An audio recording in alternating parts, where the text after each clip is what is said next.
Pour aussi, avec la permission de l'hôte et de l'organisateur, pour la bonne santé de mon père, Shmuel Ben Chana. Amen. Bonne santé. Et tous les Cholei Israël. Amen. On est dans la période du Homer. Attends, je mets mon chronomètre parce qu'il m'a dit il y a un temps et je préfère être carré, c'est mon côté ashkénaze. On est dans la période du Homer.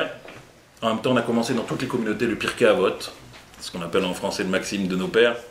Alors on va s'arrêter sur deux Mishnah de Pirkei Avot avec des anecdotes qui tournent autour pour bien comprendre comment nos sages nous donnent une leçon de savoir-vivre et une leçon de l'inverse de têtu, on va dire. On va prendre dans le premier chapitre pour commencer. Il y a une règle dans la Mishnah et la Gemara, on voit très souvent des machloquettes, des discussions entre Beth Shammai et Beth Hillel. Ces deux écoles les plus connues, c'est Beth Shammai qui était strict, Beth Hillel qui était plus relax, on va dire, moins strict. La majorité des cas, lorsqu'on dit la loi elle est comme Beth Hillel, parce que Beth Shammai est trop strict à notre époque. C'est marqué que quand il y aura Mashiach, on pourra prendre l'avis de Beth Shammai parce qu'on sera apte à ce niveau-là. Si on est dans le premier pérec de Pirkei Avot, et il faut savoir une règle aussi quand on commence les Pirkei Avot. Les Pirkei Avot, on a rassemblé un dicton, deux dictons, trois dictons maximum de chaque rabbi, et on a pris le dicton qui le concernait et qui correspondait le plus à sa personne. Ces Chachamim, vous voyez dans le Pirkei Avot, ils ont dit des centaines, des milliers de choses. Mais quand il fallait rassembler, on s'est dit on va prendre une chose, deux choses, trois choses qui vraiment représentent la personne, et on va le marquer dans le Pirkei Avot. Rappelez-vous, le Pirkei Avot, il n'y a pas de loi, il n'y a pas d'alacha, il n'y a pas de moutar, assour, interdit, permis, c'est qu'un code de la route, c'est des conseils de savoir-vivre. C'est comme on va appeler le code de la route, pour bien te comporter, pour avoir la réussite dans tout, c'est le Pirkei Avot. Dans le premier chapitre, dans le Perek Aleph, on voit là-bas Shammai et Hillel. Et vous savez qu'il y a une règle aussi, que Beth Hillel, ils étaient très galants, et à chaque fois, il laissait Beth Shammai parler en premier, et après il arrivait Beth Hillel, et il les contredisait, tout le temps. Ils ne sont jamais d'accord pratiquement, à 99,9%. Dans le premier chapitre Pirkei Avot, il y a une bizarreté, quelque chose de très bizarre, c'est que Hillel, contrairement à ses habitudes, il parle en premier. Hillel Omer, Hillel dit Eve mitamidav shel Aaron, ça correspond avec l'autre, soit un élève, un disciple de Aaron à Cohen, Oev Shalom, il aimait la paix, Odev Shalom, etc. C'est un homme de paix qui faisait la paix entre les couples, etc. Il dit encore deux, trois sujets, Hillel, on lui a laissé Mishnah Yud Bet, Yud Gimel, Yud Alet, et seulement après on voit Shammai. Et Shammai il vient, et sur ça on va s'arrêter sur Shammai, quelque chose de très fort. Il te dit d'abord, Assez Torah Trakeva, ce qu'on est en train de faire. Fais-toi un temps fixe pour l'étude de la Torah. C'est une base de Shammai. Ce qu'il fait Daniel depuis 11 ans, il faut qu'il y ait chaque semaine un cours de Torah, c'est Beth Shammai qui dit ça. Shammai dit, il faut avoir un temps fixe. Et mort me'at ve'aser. Parle peu et fais beaucoup. Ça aussi, ça correspond à sa vie, à sa vue. Toujours, il voulait qu'on agisse, il voulait pas qu'on parle. Mais après, il y a quelque chose qui est très bizarre et qui ne correspond pas du tout avec la vie de Beth Shammai. Beth Shammai est un homme rigoureux, un homme dur, un homme sévère, un homme strict. Et Beth Shammai te dit quelque chose de très original. Il te dit Ve'eve mekabel et kol ha'adam besever panim yafot. Et accueille chaque individu avec un visage avenant, souriant. Se pose la question que tout le monde doit se poser quand il fait cette Mishnah. Toi, Shammai, tu as été toujours un homme strict dans ta vie. La Gemara nous raconte trois anecdotes comment Shammai il a été tellement strict qu'il a tapé au bâton quelqu'un qui est venu le voir. L'histoire, en résumé, que tout le monde connaît, je pense, c'est un goy qui est venu voir l'école de Shammai. Et il a dit à Shammai, apprends-moi la Torah sur un seul pied. Shammai il a dit un seul pied. Il a pris son bâton, il a donné un coup de bâton, il a dit dégage d'ici. Il s'est retrouvé dans l'école en face de Hillel. Il est rentré dans l'école de Hillel. Et Hillel il lui a dit, qu'est-ce que tu veux? Il a dit, je veux la Torah sur un seul pied. Hillel lui dit, il n'y a pas de problème. Ma'shesanu yalecha, ce que tu n'aimes pas qu'on te fasse, ne fais pas autrui. Ça c'est toute la Torah. Le reste c'est un commentaire. Le goy ça lui a tellement plu qu'il a décidé de rester. Un pied, il a posé son deuxième pied. Il s'est converti, il est devenu lui-même un chacham. Ça, c'est ce même goy que Shammai a envoyé avec un coup de bâton. Et la Gemara te dit là-bas, hein, c'est pour cela qu'un homme doit être avenant comme Hillel et pas méticuleux comme Shammai. Kapdan, c'est un mot un peu strict, sévère. Parce qu'en étant souriant et gentil, agréable comme Daniel, tu arrives à rapprocher plus de personnes qu'en étant chénef comme certains. C'est comme ça. C'est comme ça. Le côté convivial, agréable, venir faire un cours dans un endroit chez une famille, c'est beaucoup plus agréable que si tu viens, on te dit où tu viens, où je te donne un coup de bâton. C'est logique. Donc, reprenons. Shammai est un homme strict et sévère, et là il vient dans le Pirkei Avot. Rappelez-vous, sur chaque racham, on essaie de prendre un, deux, trois dictons qui correspondent à sa vie, à sa conception. Et là, Shammai, qui toute sa vie a été rigoureux, strict, il a même frappé des gens qui ne correspondaient pas à sa vision, il vient, il te fait une leçon, il te dit, et accueille chaque individu avec un visage avenant. On a envie de dire à Shammai, si on peut se permettre, Shammai, tu fais une chose et tu dis le contraire. Echad balev, echad bapel, comme on dit. Toi-même, tu dis, et tu envoies promener tous les gens qui ne correspondent pas à ta vision, tu es un homme strict. Et toi, maintenant, tu dis, il faut accueillir chacun avec un visage avenant. C'est une contradiction. Surtout, et là c'est un scoop que la Gemara t'apprend, que ces mots de Shamaï, Ve'eve mekabel et kol adam, et accueille chaque individu avec un visage avenant, la Gemara te dit que quand il dit, bon on va pas faire un cours de grammaire, mais c'est marqué Ve'eve mekabel et kol a adam, il aurait pu dire juste Adam, chaque individu, pourquoi il dit a Adam avec un et avant? La Gemara te dit, là-bas, tu sors dans Ibamot, de là on apprend que même un goy. C'est-à-dire même un goy, qui doit venir chez toi à la maison, je ne parle pas d'une question anarchique si c'est Pessah, etc. Je ne rentre pas là-dedans. Mais en général, dit Shamaï, tu dois accueillir chaque individu chez toi à la maison avec un visage avenant. Même un goy. Et on a vu lui dire, toi-même, tu as pas au bateau un goy qui ne correspondait pas avec ta vision. Alors comment là, dans Pirkei Avot, ton dicton à toi, c'est accueille chaque individu avec un visage avenant. Et encore une fois, rappelez-vous, ou Haya Omer, très souvent on voit dans Pirkei Avot ce mot-là, ou Haya Omer, il disait. Et les commentaires nous disent, c'est quoi? Ou Haya Omer, il disait, ou lui, ce qu'il était, Haya Omer, il disait. C'est-à-dire chaque Racham, quand il disait quelque chose, c'est quelque chose qui correspondait avec sa manière de se comporter, sa manière de vivre. Et là, Shamaï, c'est complètement contradictoire avec sa manière de vivre. Lui, il est un homme dur, strict, sévère, tout le temps, à 99,9%, à part 3 cas dans les Gmarot.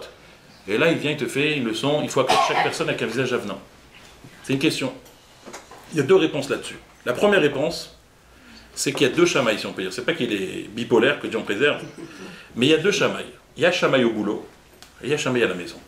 Quand Shamaï venait au Beth Medrash, de 9h à 8h, on va dire, lui, il n'y a pas de Chormot. On étudie, on est là pour étudier, on n'est pas là pour écouter les gens, bien, je t'apprends la Torah sur un seul pied, t'es bien gentil, ici on est sérieux, tu veux venir étudier, bah au Chaba, mais si tu veux avec des choses qui ne correspondent pas à notre vision d'étude, tu n'as rien à faire ici. Ça, c'est quand il est au Beth Medrash à la salle d'étude. Après, à 20h, quand Shamaï rentre à la maison, bah oui, n'importe qui pouvait rentrer, il les accueillir. Pourquoi pas? En quoi c'est une contradiction? Il y a une personne, vous savez, il y a des personnes quand ils sont le Shabbat, quand vous les voyez à la choule le Shabbat, ils sont très détendus. Tu les vois lundi matin, 9h au boulot, c'est plus les mêmes personnes. C'est comme ça. Est-ce qu'ils sont bipolaires? Pas du tout. Mais il y a une personne telle qu'il est au boulot, et là il est sérieux, il y a des horaires, etc. Et il y a une personne telle qu'il est à la salle d'études, à la maison, pardon. Donc Shamaï, en 2 mots, quand il te dit il faut que tu accueilles chaque personne avec un visage avenant, il parle en dehors du cadre du travail, et surtout en dehors du cadre de l'étude. Pour lui, l'étude c'était sacré, on rigole pas avec l'étude, parce qu'on appelle pas de bitul Torah, donc on est sérieux. À la maison, un visage avenant pour tout le monde. Ça c'est la première réponse qui est donnée, une réponse pragmatique. Mais il y a une deuxième réponse, et là je voulais en venir, c'est l'idée, montrer comment nos Chachamim sont une leçon pour nous tous.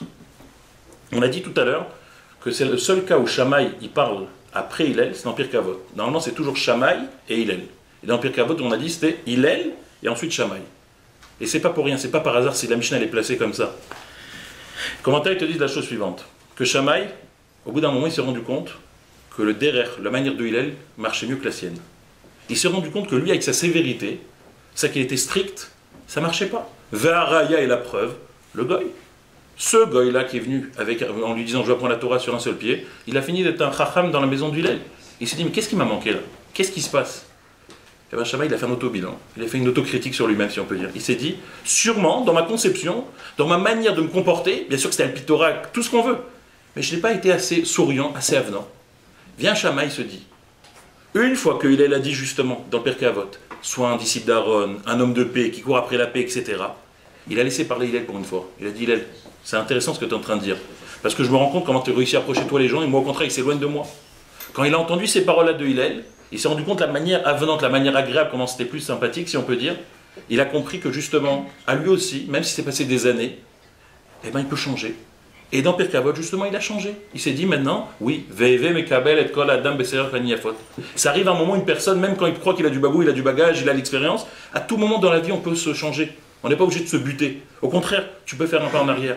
La plupart des conflits, on ne va pas parler de Shalom Bayit, etc., mais même dans le monde, c'est souvent parce que 2 personnes s'entêtent et personne ne fait un pas en arrière.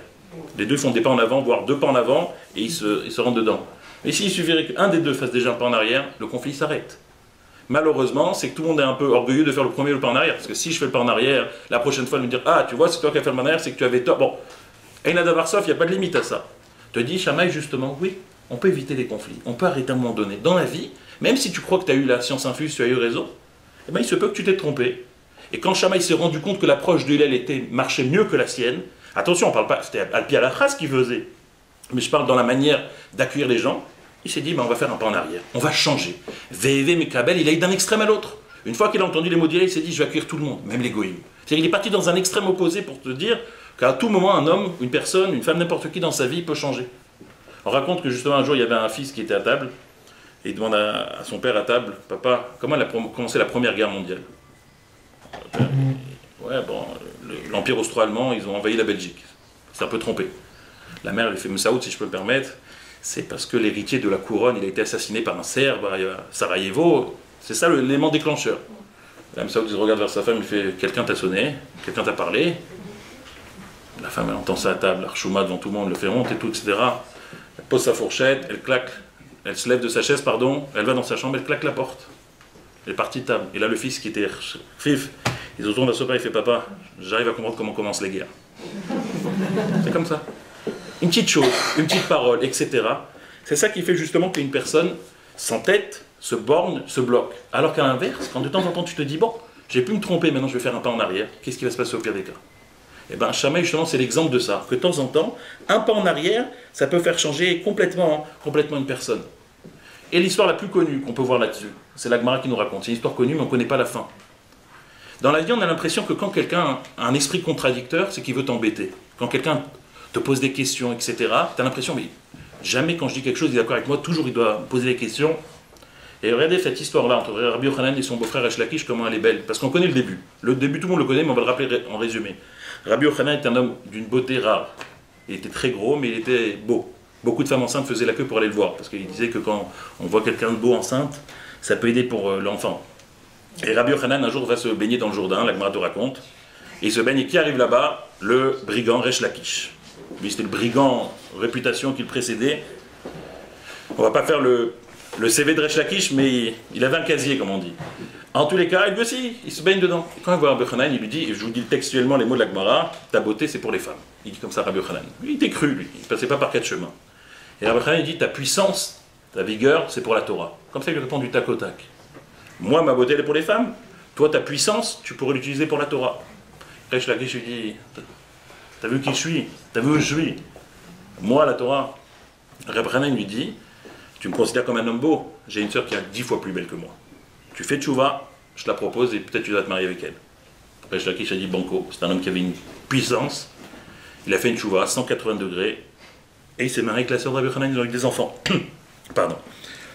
L'histoire veut qu'après, Resh Lakish n'est pas resté juste le beau-frère élève, c'est devenu Chavruta, contradicteur de Rabbi Yochanan. Rabbi Yochanan disait un mot, Resh Lakish, tac, une question. Bon, une fois ça va. Et tous les jours, ça se reproduisait la même chose. Rabbi Yochanan, qui était le maître de la génération, dès qu'il disait une parole, une halakha, venait son beau-frère élève, Baal Tshuva, il avait toutes les caractéristiques, et il lui posait des questions. Ça a duré comme ça un certain temps, nous racontent les commentateurs, jusqu'à que Rabbi Yochanan, il n'en pouvait plus. Il lui a dit, j'en peux plus toi, dégage d'ici, je peux plus te voir. Et là, Resh Lakish a eu tellement de peine qu'il est niftar. C'est ça. La fin de Resh Lakish, c'est qu'il est niftar de peine. À partir de ce moment-là, Rabbi Yochanan a changé. Il a commencé à rentrer, si on peut dire vulgairement, dans une dépression. Il ne voulait plus étudier comme avant. Les Chachamim se sont dit, on ne peut pas laisser comme ça, il faut lui trouver une solution. Il faut un nouveau Chavruta, un nouvel ami qui va le booster dans l'étude. Ils ont trouvé un certain Eliezer Ben Pedout. Ce monsieur-là, il est venu, ce Chacham-là. Il a commencé à le booster. Donc il a commencé à le ramener, étudier, ils étudiaient ensemble, etc.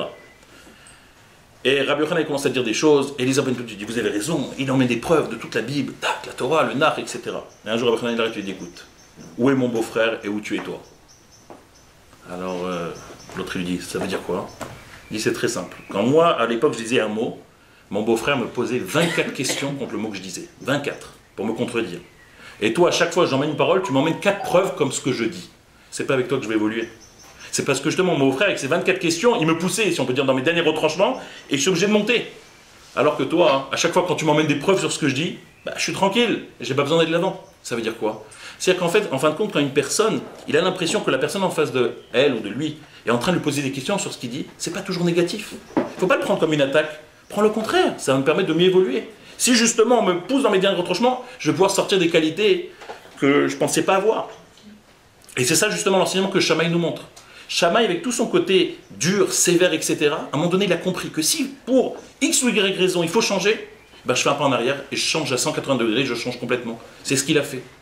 Ça, c'est l'enseignement qu'on doit tirer justement de Shammai dans le premier chapitre qu'on a commencé juste après Pessah. Et conclure avec une anecdote pour bien illustrer cette idée-là. comment chaque personne dans ce monde-là est important. Et c'est pas grave si tu ne corresponds pas avec l'autre, et si l'autre te pose des questions et tu ne corresponds pas avec sa vision à lui, c'est pas grave. Chacun fait partie du maillon du Ham Israël et chacun rajoute quelque chose dans ce qui manque. On raconte qu'un jour, il y avait dans un village en Russie, il y avait un enfant qui, les parents se sont rendus compte très rapidement qu'il avait un don musical. Mais comme on est dans un village, il n'y a pas d'école, il n'y a pas de conservatoire, il n'y a pas d'école de musique, ils ne savent pas comment exploiter son talent. Donc la mère, elle parle avec une copine du village, etc., la mère juive, et les copines commencent à dire, c'est vrai, s'il a un don musical, il faut l'envoyer à Kiev, en Ukraine, là-bas, la capitale de l'Ukraine. Et c'était en Ukraine, je dis en Russie, c'est en Ukraine. Et ça serait bien qu'il étudie. Elle fait, oui, mais c'est à 3 semaines de cheval, et l'école conservatoire, s'il faut payer tout en avance sur 3 ans, j'ai pas les moyens. Donc elle parle une par à l'autre, etc. Et en fait, quand tout le village se cotise et disent, on va lui payer les 3 années de conservatoire. La mère est très contente, elle va voir son fils, lui est très content. Et comme ça, c'est le grand départ, tout le monde l'accompagne à la charrette, il va partir, l'enfant prodige du village, il va étudier à Kiev. Et de temps en temps, il envoie des courriers à ses parents, voilà, j'ai appris ça, je fais partie d'une orchestre, j'avance au conservatoire, on fait des très belles chansons, etc. Vaïe Ayom, ça arrive le jour, au bout de 3 ans, que le fils dit, non, c'est bon, j'ai fini mes 3 années, je fais super bien de la cymbale. Bon, alors tous les parents, ils annoncent à tout le village que bientôt le fils y revient, l'enfant prodige, où tout le monde a payé pour ses 3 années. Il revient, il prend la charrette, tout le monde l'attend, ils ont sorti le tapis rouge, ils ont loué la salle culturelle de la ville, tout. L'enfant prodige. Et il assoit comme ça sur la chaise, et tout le monde s'assoit, silence total. Et maintenant il va nous faire une prestation. Et lui il s'assoit, il prend la cymbale, tout le monde attend, il fait paf, comme ça. Tout le monde le regarde. Bon. Ok, sûrement il y a quelque chose qui va s'enchaîner. Non, ça passe 30 secondes, paf, il refait comme ça. La 3e fois où il tape, ça commence à dire ouh, pour ne pas dire les tomates qui fusent. Et là tout le monde se sent trahi, quoi. C'est ça qu'on a payé pendant 3 ans pour que tu fasses des coups comme ça. Et il se lève, il dit, je vais vous expliquer. Quand je suis au conservatoire, quand je suis dans mon orchestre là-bas, il y en a un qui fait de la flûte, l'autre qui fait du piano, l'autre de la batterie, l'autre du saxophone, quoi que ce soit. Chacun avec son instrument, pardon. Et quand moi j'arrive, je fais mon coup de cymbale, c'est extraordinaire. Parce que c'est un enchaînement de choses par rapport à tous les autres instruments. Mais là, quand je suis seul, vous ne pouvez pas apprécier, parce que je suis seul à faire mon instrument. Et seul, c'est vrai que ça n'a pas de goût. Et le commentaire, c'est exactement la même chose dans le Ham Israël. Pas tout le monde est un pianiste, pas tout le monde est un guitariste, pas tout le monde est un violoniste. Mais quand tu prends chacun avec son instrument, justement, tu fais un orchestre. Et c'est ça la beauté justement du Ham Israël. Chacun avec son instrument, avec ses capacités et ses dons, c'est ce qu'il apporte en fin de compte dans l'orchestre qui fait la beauté de la chose. Donc si la personne en face de toi n'est pas exactement comme toi, ne le prends pas mal. Au contraire, adhère. Elle a quelque chose à t'apprendre, toi aussi tu as quelque chose à lui apprendre. Ensemble, ça va être l'orchestre justement global. Ça, c'est ce qu'on peut tirer justement de l'enseignement de Shammai, qui toute sa vie a été un homme strict, mais quand il fallait montrer justement qu'il y a une remise en question qu'on peut avoir à tout moment, il n'a pas hésité. Ce qui nous emmène maintenant au 4e chapitre qu'on vient de lire ce Shabbat. Et aussi on voit quelque chose de semblable. Une personne qui dit quelque chose, et a priori qu'il a toujours fait le contraire.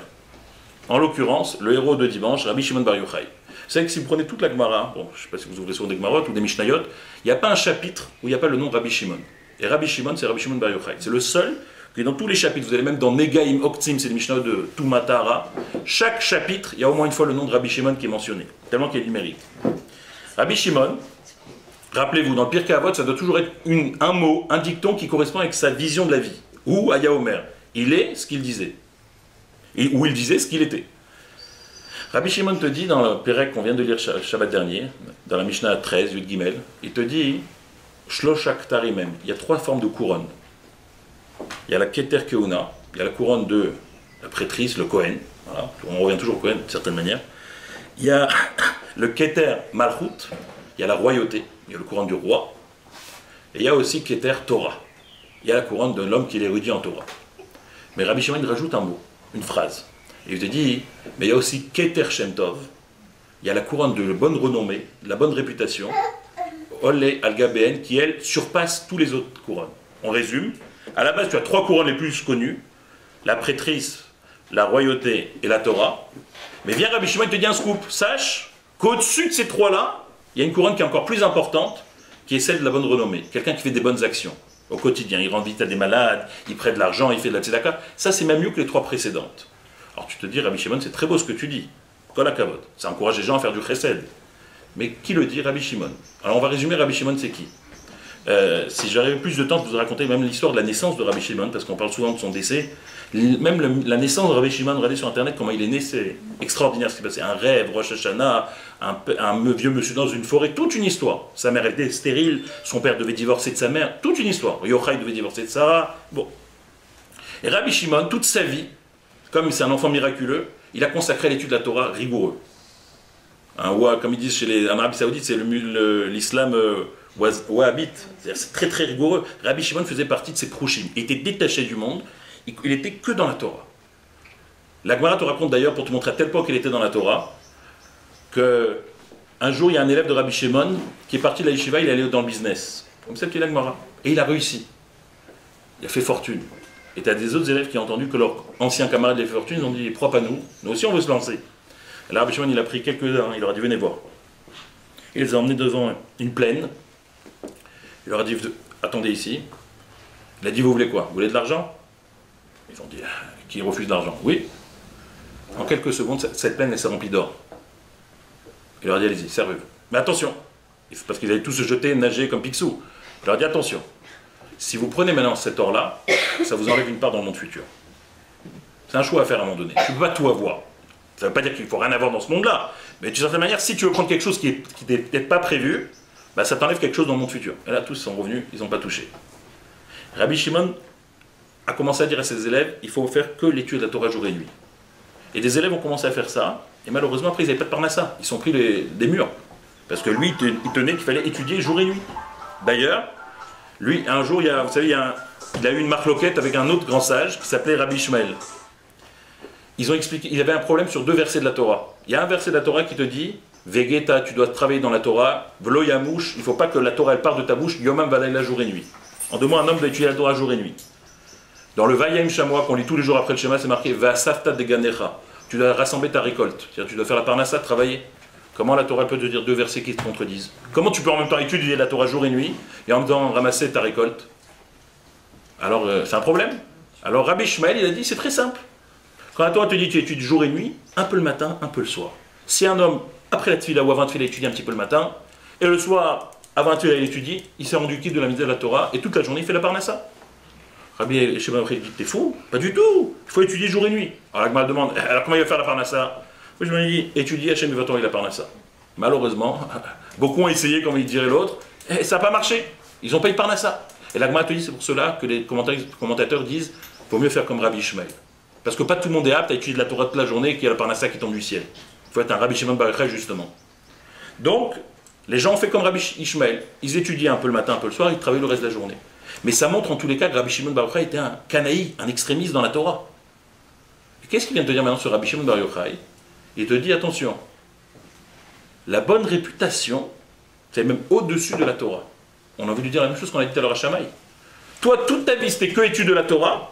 Donc toi, ta vision, c'était qu'il fallait que étudier. Rappelez-vous, il est resté 12 ans dans une grotte, il a étudié avec son fils jour et nuit. Et là, tu viens et tu dis, c'est pas la Torah qui est au-dessus de tout. C'est la bonne renommée. C'est pas logique ce que tu dis. Surtout venant de toi. Toi, toute ta vie, tu as poussé les gens à étudier jour et nuit la Torah. Et là, tu dis à tout le monde, non, il y a quelque chose au-delà de la Torah, c'est la bonne renommée. On va dire le Gmilut Rasadim, faire des bonnes actions. Et là, on a voulu dire aussi à Rabbi Shimon, ou à Yaomer, il faut que ce que tu dis corresponde à ce que tu fais, et pas l'inverse. Et là aussi, les commentateurs te montrent quelque chose de très beau. Ils te disent la chose suivante, que si tu vois bien dans les mots, encore une fois, on va pas faire un cours de grammaire, il n'a pas dit Keter Shem Tov, la bonne renommée, Olé, monte et surpasse la Torah. Il a dit Olé al Gabén. Il a ajouté un mot qui veut dire Gabén, au-dessus. C'est quoi au-dessus? Prenons l'exemple, tu veux monter dans un étage, tu dois passer une marche, une deuxième marche, une troisième marche. Pour arriver normalement à la deuxième et la troisième marche, tu dois passer par la première. Pour Rabbi Shimon, c'est la même chose. Un homme qui est dans l'étude de la Torah, une fois qu'il a acquis une certaine connaissance en Torah, il doit continuer avec Keter Shem Tov. Il doit enchaîner, il ne doit pas garder que la Torah pour lui. Tu as acquis une connaissance en Torah, même si tu sais que l'Aleph bête, jusqu'au Taf, de Aleph à Taf, va et enseigne-la à quelqu'un d'autre. Ne la garde pas que pour toi.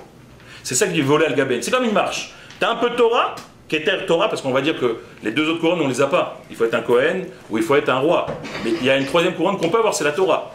Te dire Rabbi Shimon, tu as pu avoir un peu de Torah, eh bien, transmets-la à quelqu'un d'autre. Fais Avat Israël. C'est ça voler al Gaben. C'est-à-dire que Rabbi Shimon, il veut te dire, bien sûr que ma vie, ça a toujours été la Torah, mais pas la Torah que pour moi. La Torah pour autrui. Fais du bien autour de toi. Si c'est par Gmilut Rasadim, par la Tzedaka, vas-y. Si c'est par donner un cours de Torah, vas-y aussi. Mais ne garde pas ce que tu as comme don en toi. Partage-le avec quelqu'un d'autre. Il y a le grand rabbin d'Israël, qui s'appelle Rav Lau, le grand rabbin Ashkenaz. Dernièrement, on lui a demandé, c'est quoi votre Seder Hayom, c'est quoi votre quotidien? Alors, il a décrit son quotidien, il fait dans une yeshiva, il donnait une conférence, il a parlé du vendredi. Le vendredi, il a dit, c'est un jour vraiment rempli, j'ai plein de travail, etc. Il a dit, au début, je vais dans une yeshiva, je donne un cours pendant 1h30 de Gemara très profond. Ce qu'on appelle la Gemara avec les commentateurs, c'est très très profond. Et après, on appelle ça une école, un CP, et je leur donne tous les vendredis un cours sur la paracha d'une demi-heure, 3/4 d'heure. Bon. Vous imaginez que quand tu passes d'un cours très profond, quand on est grand rabbin d'Israël, et juste après tu donnes un cours pendant une demi-heure presque d'Aleph Bet, c'est une chute quoi. Alors il a dit un bon mot, il a dit le premier cours je le fais pour moi, le deuxième je le fais pour Dieu. Le premier il a du plaisir, il a un plaisir, il a un kiff si on peut dire dedans. Le deuxième, c'est qu'il a compris qu'il faut partager avec autrui. C'est exactement ce que Rabbi Shimon Bar Yochai te dit. Qu'un homme, il doit savoir joindre les deux, ça peut être d'ailleurs une femme aussi, la connaissance avec le partage. Tu ne peux pas garder tout pour toi. Tu connais quelque chose, partage-le avec quelqu'un d'autre. Et c'est ce que Rabbi Shimon Bar Yochai va faire. Vous savez que quand il est sorti de la grotte au début, après 12 ans passés dans la grotte avec son fils, ils sortent, et la Gemara te raconte qu'ils voyaient des gens labourer les champs, des gens qui travaillaient. Et pour eux qui ont passé 12 ans à étudier jour et nuit dans une grotte, ils s'étaient enfermés dans le sable jusqu'à la tête, à part pour les prières, ils disent, ouais, depuis quand les gens ils travaillent, ils sont fous quoi, on étudie jour et nuit. Alors ils regardaient les gens et ils mettaient le feu. Comme ça la Gemara te dit, ils mettaient le feu, littéralement. Et là il y a une voix céleste qui est sortie, elle a dit, dites-moi, vous êtes venus dans mon monde pour mettre le feu. Retournez dans votre grotte. Donc après 12 ans passés dans la grotte parce qu'ils s'étaient recherchés, Hachem les a punis de retourner dans la grotte. Ils ont passé une année supplémentaire. Et au bout d'une année, ils ont dit, bon, même le Gehinom, on dit que le Gehinom c'est 12 mois. Donc nous on a passé là 12 mois, on peut sortir. Et il y a effectivement un Yahweh, une voix qui encore une fois sortie leur a dit, c'est bon, Mishpat Gehinom, c'est fini pour vous, vous pouvez sortir. Et là ils sortent, et là effectivement, dès qu'ils voient quelqu'un travailler, Rabbi Eliezer il met le feu encore une fois le fils. Mais Rabbi Shimon, c'est le pompier, il éteint. Comme ça que te dit la Gemara, il a éteigné tout le feu que son fils y mettait. Il n'arrivait pas à calmer son fils était encore déchaîné. Excuse. Incident technique réparé. C'est reparti. Donc le médecin, le professeur Chino demande, est-ce que je peux prendre la parole en fin de compte tout au début de la session, pas tant la fin des 3 jours. Les organisateurs disent vas-y, tu peux y aller. Il va, il se lève devant tout le monde, il dit des amis, j'avais prévu de parler à la fin des 3 jours, avant que tout le monde reparte chez soi, dans tout le monde, sur une recherche, une nouvelle que j'ai trouvée extraordinaire. Normalement, je voulais finir en beauté, après les 3 jours où tout le monde aurait partagé leur idée, moi j'arrivais à la fin, et moi j'aurais montré ma recherche, et tout le monde serait parti avec waouh, ce que le professeur Chino il a trouvé, tout le monde serait parti comme ça. Mais une fois que j'ai entendu tout à l'heure le Dvar Torah, je n'ai pas dit Dvar Torah, mais les paroles du rabbin, et j'ai compris l'importance du partage, je vais vous dire tout de suite maintenant mes recherches, je vais vous dire maintenant ce que j'ai réussi à trouver comme nouvelle idée qu'il avait sur la médecine des yeux. Comme ça, au contraire, pendant les 3 jours qui viennent, on va pouvoir s'entraider chacun et à la rendre meilleure encore mon idée. Je ne veux pas que ça reste que mon idée, je veux que ça soit la vôtre. Ça, c'est l'idée justement qu'il a tirée. Ça, c'est Aïn Tova. Ça, c'est ce que Rabbi Shimon Bar Yochai t'apprend justement. Savoir accepter, adhérer avec l'autre. Prendre ton idée, dire c'est la mienne, c'est la tienne. Chez lui, chez l'art, chez lui, etc. Partager ce savoir, cette idée, ça c'est ce que Rabbi Shimon Bar Yochai t'apprend. En 2 mots, quand Rabbi Shimon Bar Yochai te dit que la bonne réputation est au-dessus de la Torah, il veut te dire que si tu prends une Torah, une connaissance, et qu'il reste que pour toi, c'est que tu n'as rien compris à la mission dans le monde. La mission dans le monde, justement, c'est de prendre cette Torah-là et la dispatcher, la donner à autrui, donner des mitzvot, rendre visite à des malades, prendre un parole de Torah et les donner à quelqu'un qui n'a pas, mettre tes tefilines à quelqu'un qui ne met pas. Si tu la gardes que pour toi, eh ben des gens comme ça là-haut, Avraham, Yitzhak, Yaakov, ils font ça toute la journée très bien. Et Moshe, il y a plein de tzadikim là-haut qui prient, qui font l'étude de la Torah jour et nuit. Ce que Dieu il veut que tu étudies dans ce monde-là, c'est pas facile. Mais dès que tu as acquis une certaine savoir, une certaine connaissance, tu la partages. C'est l'enseignement qu'on tire de Rabbi Shimon Bar Yochai, et c'est pour ça qu'il a été cité avec cette idée-là dans ce pérec-là. Maintenant, comme on est dans la période du Homer, vous savez que c'est un peu paradoxal, parce que dans le monde séfarade, depuis hier matin, c'est fini le deuil. Dans le monde Ashkenaz, ça continue jusqu'à la veille de Shavuot. C'est pour ça que vous allez voir chez Sfarad dit mariage, et chez Ashkenaz non. Bon, en résumé, la réponse, elle est qu'il y a, dans le monde Ashkenaz, il y a eu beaucoup d'autres programmes qui ont eu lieu, dans les années ce qu'on appelle Tartat, c'était il y a 300 ans à peu près. Dans ces périodes-là aussi du Homer, il y a eu des programmes énormes en Russie, Ukraine, etc. Et les Chacham Ashkenaz ont dit, comme c'est déjà parti dans le deuil, eh ben, ça a duré jusqu'à Shavuot. D'autres disent, dans le monde Ashkenaz, que les vrais moments où les élèves de Rabbi Akiva sont décédés, c'est pas entre Pessah et l'Akba Omer, c'est depuis Rosh Chodesh Iyar jusqu'à la veille de Shavuot, ça fait aussi 33 jours. C'est pour ça qu'ils s'arrêtent 3 jours avant Shavuot, ce qu'on appelle les Shochet Yumei Akbala. Donc, en tous les cas, chez les Ashkenaz, ça continue à durer. En tous les cas, ce qui est sûr, c'est que chez l'Akba Omer, malheureusement, c'était un moment triste pour les 24 000 élèves, pour les Xérot, pour tout ce qui a eu après, par la suite, etc. En tout état de cause, je voulais juste partager aussi une idée basée sur des enseignements justement du Rabbi par rapport à ce qu'on peut appeler la Shoah et par rapport aux malheurs qui arrivent. Une question simple. Il y a une dame, Madame Alimi, par exemple, il y a 35 jours, qui a été défenestrée, malheureusement, le Halénou, de la manière cruelle comme elle a été tuée, Hachem Minakam Dama, Hachem a vengé son âme. Et tu te dis, Hachem, pourquoi tu fais ça? Légitimement, pourquoi? Qu'est-ce qu'elle t'a fait de mal? Elle a fait que du bien.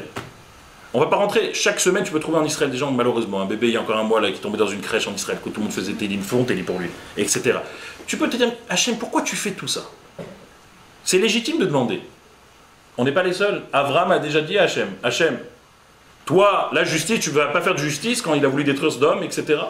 Moshe n'a pas dit à Hachem, Lama Reota Lamazé, pourquoi tu as fait du mal à ce peuple? Donc la question, elle est légitime. Mais la question qu'on peut aller plus loin, c'est pourquoi Dieu ne nous donne pas les raisons, tout simplement. Peut-être s'il me donnerait la raison, voilà, j'ai fait une choix parce que ça et ça et ça, et j'ai fait une malheur à cette dame Alimi pour ça et ça et ça, et cet enfant il est tombé pour ça et ça, eh bien on comprendrait mieux, on n'aurait pas de questions sur Dieu, peut-être qu'il y aurait même plus de pratiquants. Pourquoi Dieu ne donne pas les raisons des malheurs que des fois il peut faire dans ce monde? Alors, ce qui est très paradoxal, c'est que cette réponse, on ne l'a pas, mais on peut répondre pourquoi Dieu ne donne pas la raison. C'est-à-dire en deux mots, on ne peut pas expliquer les malheurs qu'Akadosh Baruch Hu fait, il n'y a que Dieu qui peut le savoir, mais une chose qu'on peut comprendre, c'est pourquoi Dieu ne nous explique pas la raison pourquoi il est fait. Je ne sais pas si vous avez compris la nuance. C'est encore une fois, les malheurs qu'il fait, hein? Comment voulez-vous qu'il vous les explique? Oh, alors je vais le dire. Imaginez-vous, puisque quand il y a un Mashiach, il va les expliquer d'une manière ou d'une autre. Hein. Croyez-moi qu'à ce moment-là, il y aura un inventaire à faire. Il ne va pas se défaire, Dieu, il ne va pas se défausser. Il va tout expliquer. Nous, on ne peut pas comprendre aujourd'hui parce qu'on n'envoie pas d'explication légitime, logique. Oh, c'est encore un autre débat. Là. On ne va pas sortir, après je dépasse les 45 minutes. Mais il me reste 7 minutes 44. Bon, t'as gratté un peu pour la caméra, donc j'ai 2 minutes en plus. Mais juste, venez, on reste juste dans le sujet après. Pourquoi Dieu ne donne pas l'explication des mauvaises choses qu'il fait dans le monde? Si on peut appeler ça des mauvaises choses. Et écoutez juste jusqu'au bout, d'ailleurs, c'est très logique. Et en même temps, je ne dis pas que c'est rassurant, c'est souriant, mais c'est apaisant de savoir la raison pourquoi Dieu ne nous explique pas. Imaginez-vous que vous allez dans un hôpital, vous marchez dans le couloir, et vous entendez une femme qui est en train de hurler de douleur. Par réflexe, tu t'approches, qu'est-ce qui se passe? Tu t'approches de la chambre de la femme, elle est en train de hurler. Tu ne rentres pas par une raison de signaux ou je ne sais quoi, ça te fait mal au cœur, une femme qui hurle.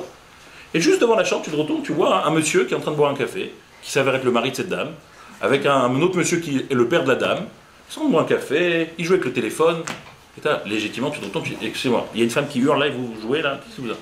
Et là, vous dites, calme-toi, elle est en train d'accoucher. C'est normal qu'elle crie, qu'est-ce qu'on peut faire? Baruch Hashem, elle va mettre au monde un enfant, maintenant elle crie, c'est normal, qu'est-ce qu'on peut faire? Tu seras apaisé. Même si tu ne la connaissais pas cette femme avant, le fait qu'on t'a donné une explication rationnelle, logique des cris de cette femme, tu continues ton chemin, comme on dit. Parce que ça t'a arrêté, ça a surpris les cris au début, mais on te dit c'est un accouchement, si la péridurale elle n'a pas bien marché, donc c'est normal qu'elle souffre un peu, et ben tu continues après, c'est logique. Alors imaginez-vous maintenant, quand vous promenez dans la rue, vous voyez une vieille femme se faire agresser, arracher son sac, et elle résiste, et vient un cousin, il lui met un coup de couteau, il lui dit à l'akbar, il lui prend son couteau, et là tu te dis, c'est quoi ça, pourquoi tu fais ça, Hachem? Et Hachem il te dit, comme l'accouchement. Voilà pourquoi cette femme elle a ça, pour ça et ça et ça. Ah Hachem c'est pour ça? D'accord, je comprends mieux. Tu continues ton chemin. Oui ou non? J'ai pas compris. Vous n'avez pas compris? Non, il donne un... Imaginez-vous, comme pour la femme où tu as compris la raison, où vous avez compris la raison. Oui. Imaginez-vous, vous voyez quelque chose d'anormal, illogique qui arrive. Oui. Et au moment où vous posez la question, pourquoi ça arrive ça à cette personne-là, Oui. tout de suite Hachem vous envoie la raison. Je ne sais pas c'est quoi la raison, mais Comment il envoie? c'est pas le sujet. Mais imaginez, dans l'imagination, il vous envoie la raison. Il vous dit, voilà, cette femme-là, c'est pour ça qu'elle doit arriver à ça et ça, c'est comme ça et comme ça. Comme pour la femme qui est enceinte, elle crie parce qu'elle met au monde un enfant. Oui, ça c'est logique. J'ai compris, parce qu'on le sait. Mais imaginez-vous maintenant, Dieu te donne la raison logique aussi pourquoi cette femme elle se fait agresser. Je ne sais pas pourquoi, mais imaginez-vous. Non, on ne pourra jamais savoir. Non mais restez dans l'imagination, restez dans l'éventualité. Après on dira que c'est pas possible. La chose n'est pas possible non plus. Alors qu'est-ce qui se passe? Qu'est-ce qui se passerait de nous? On restera indifférent. Ça veut dire que si Akadosh Baruch Hu, sur chaque chose qu'il fait dans le monde, quand il fait un attentat en Israël, quand il y a des voitures béliers, quand il y a des femmes qui sont agressées dans la rue en Israël, ça nous touche le plus surtout parce que c'est de l'âme Israël. Imagine-toi à chaque fois qu'Akadosh Baruch Hu fait quelque chose de négatif, il te donne la raison, on deviendrait des robots. Vous avez des robots Terminator. J'ai un objectif, c'est de faire du mal à une personne, je fais. Si j'ai un objectif, c'est de défendre une personne, même si en chemin il y a quelqu'un d'autre qui vient s'interposer, je vais l'écarter de mon chemin. Je suis un robot. Dieu ne voulait pas qu'on soit des robots. Dieu voulait qu'on soit des gens sensibles. Dieu voulait qu'on ait un cœur. Et si Dieu nous donnerait sur chaque événement la raison de l'événement, on deviendrait des robots, des gens indifférents et insensibles. Vous savez, il y a une chose qui est pire que la douleur d'une personne, c'est l'indifférence des gens autour. Pendant la Shoah, on peut dire globalement, il y avait 4 catégories de personnes en France. Là, les personnes qui ont un arbre au Yad Vashem, c'est les gens qui ont donné leur vie pour sauver des juifs. Personnellement, on peut se poser la question. Imaginez-vous quelqu'un te dit que si tu protèges un migrant, que Dieu en préserve, de la suite, hein, pas du migrant, eh ben on te prend toi, ta femme et tes enfants, on t'exécute. C'est pas sûr que tu protégeras un migrant, tu vas appeler un chat un chat. Pas sûr. Pourquoi? Je vais me risquer ma vie, moi, ma femme, mes enfants, pour une personne comme ça que je connais même pas. Il y en a qui l'ont fait en France quand même. Ils ont caché des gens, des églises, des gens, des villages entiers qui ont été cachés. Ils ont caché des enfants juifs. À l'inverse, de l'autre extrême, tu avais des délateurs. Des gens que pour un profit pécuniaire, ils ont dénoncé par des lettres connues. Maintenant, on a les lettres et on ne voit pas de nom parce que c'est des traîtres. Ils ont envoyé des lettres. Dans tel état, il habite M. Greenberg qui se cache avec sa femme. Ils ont envoyé ça à la police française ou aux Allemands, à la commandature. Ça, c'est le pire de tout. Au milieu, on va dire, tu as deux autres catégories. Tu as les gens qui faisaient rien parce qu'ils avaient peur, et on peut les comprendre. Si ils font quoi que ce soit, eh ben, ils risquent de se faire aussi tuer. Donc, ils faisaient rien, ils avaient de la peine, mais qu'est-ce qu'ils peuvent faire? Mais tu as une catégorie qui est pire que tous. C'est quelqu'un qui voyait des policiers français rentrer dans un immeuble, prendre un grand-père, une grand-mère, sa fille, son beau-fils et ses petits-enfants, un bébé de 6 mois, et ils les voyaient passer pour eux indifférence totale. Ça veut dire quoi? On dirait qu'ils ont pris des moutons. Quand ils ont emmené au Veldiv, tu as plein de goyim qui étaient dans la rue, ça ne les a pas dérangés plus que ça. On prend des milliers de juifs, on les emmène au Veldiv, tu as des goyim qui ont vu, il y en a qui ne pouvaient rien faire parce qu'ils ont dit. Mais tu en as l'indifférence. Akadosh Baruch Hu, il ne voulait pas qu'on soit des gens indifférents comme ça. Akadosh Baruch Hu s'est rendu compte que si sur chaque événement tragique, encore une fois, entre parenthèses, c'est sûr qu'il y a une raison logique, mais on ne la connaît pas. Mais s'il nous avait donné cette raison, on serait devenus des gens indifférents. Et ça, c'est le pire des choses. Akadosh Baruch Hu, il veut qu'au contraire, on soit dans l'action. Non, Hachem, tu as fait ce malheur-là. Ben moi, ce que je vais faire maintenant, c'est que je vais protéger, maintenant dans chaque boutique, je vais mettre un garde. Tu as fait qu'il y ait des voitures béliers, et ben je vais protéger les abris de bus, des Israéliens, on va mettre un système. On pourra pas, ça n'exerce pas le 0-0, sécurité 100%, mais au moins on va faire le maximum. Tu as fait qu'il y a un enfant qui est tombé malade dans une crèche, ben on va tous faire télim jour et nuit pour lui. Tu as fait qu'il y a une personne qui est malade, on va prier pour elle. Tu as fait qu'il y a une personne qui a besoin, avant Pessah, qu'on lui emmène des colis, on va lui emmener. Ça, c'est ce qu'Akadosh Baruch Hu a voulu. Et s'il nous avait donné, serait-ce même un indice de la raison pourquoi il fait un malheur, eh ben on ne serait pas comme ça. On serait complètement indifférent. Chose pour quelque chose. Et... Quand il fait. Oh, alors encore une fois, on n'a pas la logique, nous, de la chose, mais au moins ce qui est sûr, c'est que ça nous porte à se dire, si ça arrive, il faut que je fasse quelque chose, je ne peux pas rester indifférent. À la limite, c'est ce que Dieu veut, qu'on se substitue à lui dans la bonne action. Il y a eu ce malheur-là qui est arrivé, et ben moi ça me fait réfléchir, je vais faire quelque chose. Attention, je ne veux pas être dans l'extrême. Et vous savez, donner une réponse par exemple à la Shoah. Il y a quelqu'un ici à Lyon qui s'est aventuré dans une explication ridicule, de folie, qui a dit un jour, vous savez pourquoi il y a eu la Shoah? Parce que dans les synagogues, dans les pays ashkénazes, ils parlaient beaucoup pendant la tefila. Je ne sais pas si vous imaginez la portée des paroles. Le rabbi un jour a dit à quelqu'un qui lui a demandé pour la Shoah, peut-être qu'on peut expliquer, c'est parce qu'il y a des gens qui ont fait des péchés en Allemagne, ils étaient très laïcs. Le rabbi a dit, mais dis-moi, comment tu peux, même serait-ce que penser, réfléchir? Je vous parle juste du rabbi qui a perdu son frère qui a été assassiné par les nazis. Sa belle-sœur et son beau-frère aussi. Donc c'est quelqu'un qui a vécu, il était en France pendant la Shoah au début, jusqu'en 1941. Il lui a dit, mais comment tu peux même essayer de vouloir donner une raison logique à quelque chose d'illogique? Comment tu peux faire une théologie, une réponse sur quelque chose qui n'a aucune réponse logique? Et il y a une autre personne, par exemple, un jour qui a dit, le rabbi lui a pas de mettre les tefilines, il a dit, non, où était Dieu pendant la Shoah? Je ne vais pas les tefilines. Le rabbi a dit, ils sont trop kadosh pour utiliser ta fainéantise personnelle pour ne pas mettre sur leur dos. Ça veut dire qu'on parle ici de Gdoshim, on parle des gens saints. Parce qu'on parle aussi qu'il y a eu 1,5 million d'enfants, des vieillards, et il y avait je ne sais pas combien de milliers de rabbinim dedans. Donc dire c'est parce qu'on a parlé dans des choux, ils ont fait la vérote, ça n'a aucune logique. Par contre, ce que le rabbi il a dit surtout, et son propre père a dit, c'est passé la Shoah maintenant, on ne doit pas abandonner.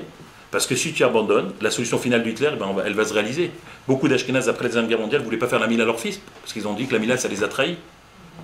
Ils n'ont pas voulu, mais le rabbi a dit au contraire. Si d'une certaine manière, tu ne vas pas accentuer dans la religion maintenant, qu'est-ce que tu vas faire? Tu vas faire que le message que Hitler a voulu passer par sa solution finale, ça va marcher. Et ça, il ne faut pas que ça marche, justement. Ça, c'est justement pourquoi le rabbi, l'admour de Saxe-Klausenbourg, on parle d'un homme, Saxe-Klausenbourg, il a perdu sa femme et ses 12 enfants, on a assassiné devant lui. 12. Après la Shoah, il s'est remarié avec une femme, il a eu encore des enfants, il s'est installé à New York, il a créé toute une kérea qui s'appelle Kirat Sanz à Natania, très connue, un hôpital là-bas, etc. C'est des gens qui ont compris qu'avec tout ce qui sont passés, si maintenant on laisse les choses comme telles, bah c'est-à-dire qu'Hitler, avec la solution finale, il aura gagné. Et c'est ça justement qu'ils ont voulu lutter contre ça.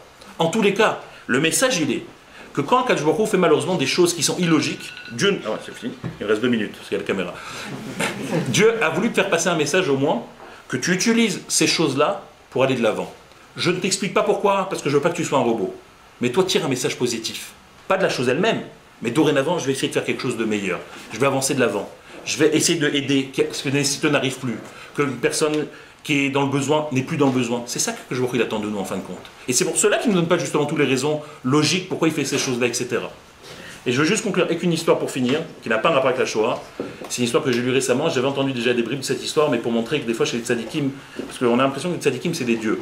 Et les tzadikim eux-mêmes vont dire qu'ils ne sont pas des dieux. Alors souvent on me demande en classe, qu'est-ce que c'est? Alors un tzadik c'est quoi? Quand il donne une bracha, la bracha vient de lui ou de Dieu? Alors il y a une métaphore Pour montrer c'est quoi un tzaddik, c'est comme nous, on fait 1m, on va dire on fait 1m80. Imagine-toi que tu essaies d'attraper un objet qui a 2m40, tu n'as pas d'échelle. Le tzaddik fait 2m20. Lui, le tzaddik, tu veux l'objet qui a 2m40, toi tu n'arrives pas à l'attraper. Le tzaddik fait 2m20, avec sa main il peut attraper et te le donner. Comment tu as dit, c'est exactement la même chose le tzaddik. Le tzaddik, c'est un intermédiaire de la bracha de Dieu. C'est pas une bracha à lui. C'est que lui, il sait de quelle étagère la tirer pour t'emmener vers toi. Mais une bracha à lui, ça n'existe pas. Si un tzaddik qui vous dit, je te donne ma bracha à moi, c'est que c'est un tzaddik de pacotille. Il faut le laisser sur le côté. Le vrai tzaddik qui va te dire justement, c'est la bracha de Dieu. Je vais essayer de te l'emmener. Bracha veut dire emmener quelque chose. Alors je vais raconter une histoire qui n'a aucun rapport avec ce qu'on vient de dire avant, mais pour conclure. Elle s'est passée dans les années 70, quand Ariel Sharon, maintenant qui est décédé, il était à New York à l'époque. Et il a perdu son fils, il a perdu un fils qui malheureusement qui n'est pas l'armée, mais il jouait avec un pistolet à la maison, il a reçu une balle, il est mort. Et le rabbi avait envoyé des messagers, aller le consoler, Nichum Avelim, ce qu'on appelle. Quelque temps après, il arrive à New York, il demande à quelqu'un qui s'appelle M. Avishai, qui est au consulat pour faire une histoire courte, je vais aller voir le rabbi. Qu'est-ce que tu rapportes toi le rabbi? Tu n'es pas un homme très pratiquant, pourquoi tu vas aller voir le rabbi? Il dit, parce que quand j'ai vu comment le rabbi s'intéressait à moi dans ma moment de la douleur, il a envoyé un messager me voir, le messager à l'instantané il est venu me voir, je me dis qu'à l'armée ça serait bien qu'on ait aussi des soldats qui écoutent instantanément ce qu'on leur demande de faire. Donc je vais aller voir le rabbi. Bon, il arrive, et le rabbi le reçoit dans sa chambre, à l'époque on appelait la Yechidout, dans sa entrevue privée pendant quelques temps. La suite c'est Avishai qui raconte. Lui il accompagnait le rabbi, il attendait après dans le Seven Senti, dans la salle là-bas, il attendait, il s'est dit bon il va rester 1 heure, 2 heures maximum, il est déjà 1 heure du matin, 2 heures du matin. Ça passe 1 heure, 2 heures, 3 heures, 4 heures, 5 heures, c'est déjà l'heure de Shachari du matin. Il a dit, d'ailleurs c'était intéressant, Ariel Sharon est sorti, il a pris ensemble, il a mis les tefilines, il a pris avec le rabbi à côté là-bas, ils ont pris Shachari. Après quand il sort, il demande à Ariel, qu'est-ce qui s'est passé? On ne devait pas partir, on devait partir avant. Surtout que normalement il devait le matin repartir sur Washington, il y avait un rendez-vous avec le Pentagone, réunion de sécurité entre Israël et l'Amérique. Après il devait revenir sur New York, et donc le soir d'après il avait un avion de retour sur El Al, sur Tel Aviv. Et là, Richard dit à Avishai, justement, il faut que je te dise, j'étais dans la pièce du rabbi, et très souvent je regardais ma montre, parce que je voulais partir. Le rabbi dit, pourquoi t'es pressé? Ça va? Alors j'essaie d'expliquer au rabbi, j'ai une réunion avec le Pentagone. Alors le rabbi lui dit, t'inquiète pas, un homme comme toi, même le Pentagone, ils vont t'attendre, même si t'es en retard, ils seront là pour toi. Bon, 1 heure, 2 heures passent, il regarde encore sa montre. Le rabbi dit, pourquoi t'es pressé? Il fait, mais bon, quand il commence à faire tard, t'inquiète pas. Et très détendu, le rabbi lui dit, reste, il continue à parler des choses diverses et variées. Ça arrive le matin. Ariel Sharon dit à Avishai, voilà, le rabbi m'a retenu jusqu'à maintenant, ils retournent dans leur hôtel à New York pour prendre leurs affaires pour partir sur Washington. Et là, Avishai dit à Ariel, écoute, moi ça fait une nuit que j'ai pas dormi, toi tu étais peut-être avec le rabbi, moi j'étais dans une salle en train de t'attendre, je suis crevé, je peux pas maintenant partir à Washington, j'ai pas les forces, viens on se repose à l'hôtel et on y verra après, de toute façon on est en retard. Ariel Sharon dit, t'as raison, autant dormir et on verra après. Ça passe la journée, donc ils dorment toute la journée, et le soir ça n'arrête pas de sonner sur le téléphone. Qui c'est qui appelle? Le consulat israélien, l'ambassade israélienne, le ministre des Affaires étrangères israélien, pourquoi? Est-ce qu'Ariel Sharon était dans l'avion? Alors ils disent non, on est encore à l'hôtel. Alors il s'avère que cet avion avait été hijacké. Et dans l'avion, ils l'ont détourné, vous pouvez voir sur internet, sur l'Algérie. Il a été détourné. Il y avait 2 terroristes arabes qui étaient dedans. Ils cherchaient quelqu'un dedans.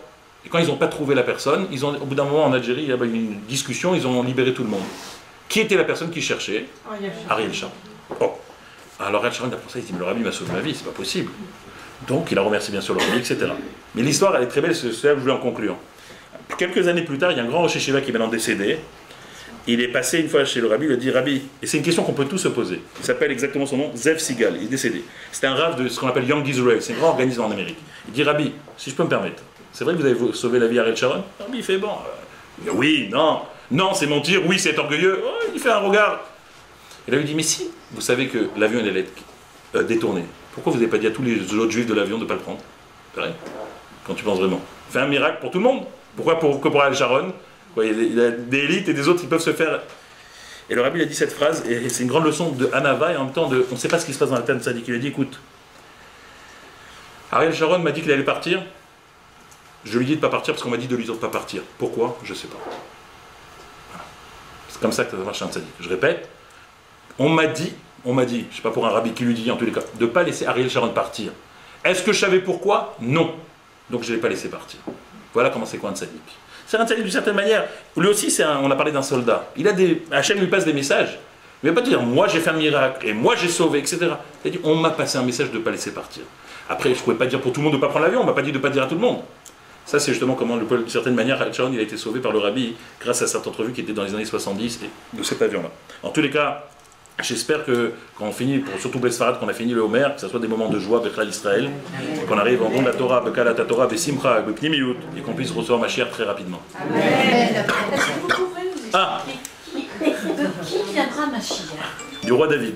Du roi David. C'est un des Donc, descendants c'est du roi David. descendant du roi David. Obligatoirement. Ah d'accord.